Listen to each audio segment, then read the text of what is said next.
ਦਾ ਦਿਨ ਆ। ਇਸ ਦਿਨ 1947 ਵਿੱਚ ਭਾਰਤ ਨੂੰ ਆਜ਼ਾਦੀ ਮਿਲੀ, ਪਰ ਸਿੱਖਾਂ ਦੀ ਗੁਲਾਮੀ ਦੀ ਜੰਜੀਰਾਂ ਦੀਆਂ ਚਾਬੀਆਂ ਬਰਤਾਨੀਆ ਨੇ ਹਿੰਦੁਸਤਾਨ ਨੂੰ ਦੇ ਦਿੱਤੀਆਂ। ਪੰਜਾਬ ਅਤੇ ਹਿੰਦੁਸਤਾਨ ਦਾ ਕਬਜ਼ਾ ਵਾ।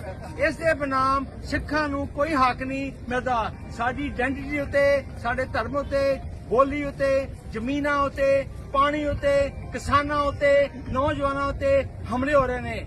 ਪੰਜਾਬ ਨੂੰ ਆਜ਼ਾਦ ਕਰਕੇ ਆਪਾਂ ਆਪਣੇ ਹੱਕ ਲੈ ਸਕਦੇ ਹਾਂ।